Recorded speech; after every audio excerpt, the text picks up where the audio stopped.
Normally अपने देश में किसान भाई 50-55 दिन बाद गेहूं की देखरेख करना बंद कर देते हैं।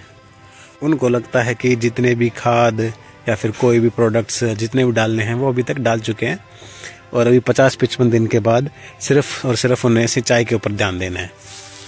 इसीलिए अपने देश में गेहूं की प्रति किले की उत्पादन बहुत कम आती है। आज हम इस वीडियो में बात करेंगे कि गाभा अवस्था में हमें कौन से वो प्रोडक्ट्स डालने चाहिए जिससे हमारे बालियों में ज़्यादा दाने बने, चमकदार दाने बने और हमारे खेत की उत्पादन लगभग 100 मन से भी ज़्यादा आए। आगे बढ़ने से पहले आप हमारे चैनल को सब्सक्राइब कर दीजिए ताकि भविष्य में कोई भी जानकारी आप मिस ना कर दें। अभी हमारे खेत में गेहूं लगभग 70-75 दिन की हो चुकी है, लगभग सभी किसान भाइयों के खेतों में। तो अभी इस समय सबसे मेन इम्पोर्टेंट न्यूट्रिएंट हैं फॉस्फोरस, बोरॉन और पोटाश। फॉस्फोरस का क्या काम रहता है कि अभी जब बालियां निकल रही हैं, जो अभी गाभा अवस्था में है हमारी गेहूं, तो आगे चल के जो ये तना होगा, ये तना, इस तने को स्ट्रॉन्ग होने के लिए, मजबूत होने के लिए फॉस्फोरस की आवश्यकता पड़ती है। जब बालियां निकल जाएंगी, बालियों में दाने भर जाएंगे, तो उस बाली के वजन को संभालने के लिए तने का मजबूत होना बहुत ही ज़रूरी है और तने को मजबूत करता है फॉस्फोरस। और दूसरा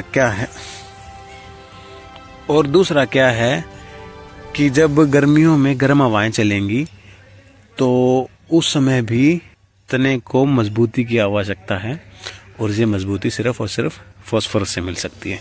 फॉस्फोरस की पूर्ति के लिए हमें डालना पड़ता है NPK 052-34। हम अगर DAP डालेंगे तो DAP इतना असरदार नहीं रहेगा, क्योंकि DAP क्या है, DAP अगर हम ऊपर से छिड़केंगे तो वो फसल में वैसे का वैसा पड़ा रहेगा।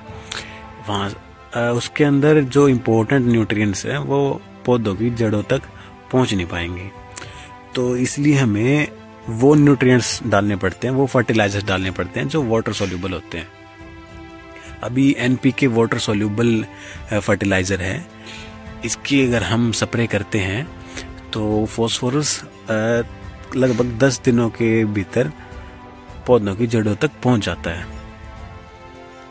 सोल्यूबल NPK जो है वो जब हम इसकी स्प्रे करेंगे तो जब ये पत्तियों पे पड़ेगा तो पत्तियां बहुत जल्दी इन न्यूट्रिएंट्स को एब्जॉर्ब करेंगी और पौधों की जड़ों तक या फिर जहाँ पे भी फॉस्फोरस की रिक्वायरमेंट है वहाँ तक बहुत जल्द से जल्द फॉस्फोरस पहुँचेगा। न्यूट्रिएंट है इस समय वो है पोटाश। इतना इम्पोर्टेंट रोल है पोटाश का कि पोटाश पौधे को एनवायरमेंटल स्ट्रेस है जो उससे लड़ने में बहुत मदद करता है। पोटाश जो मिट्टी में न्यूट्रिएंट्स पड़े हैं वो पौधे की जहाँ पे खाना बनता है बालियों तक, वहाँ तक न्यूट्रिएंट्स को पहुँचाने में मदद करता है। और जो बालियों में दाने बनते हैं उनको भी, दानों को मोटा करने में और दानों की चमक बढ़ाने में पोटाश ही मदद करता है। अभी पोटाश की पूर्ति पूरी करने के लिए हम इसमें डाल सकते हैं NPK 052-34, जो आपने फॉस्फोरस की पूर्ति के लिए भी डाला है, उसमें 34% फॉस्फोरस की भी पूर्ति हो जाएगी। इसको आप 20 से 25 किलो पानी में मिला के नीचे से सिंचाई कर सकते हैं और जब बालियां बाहर निकल जाएंगी उस समय पर आप 0050 जो NPK है उसमें 50% पोटाश होता है, उसको आप फोलियर स्प्रे के तौर पे खेत में डाल सकते हैं।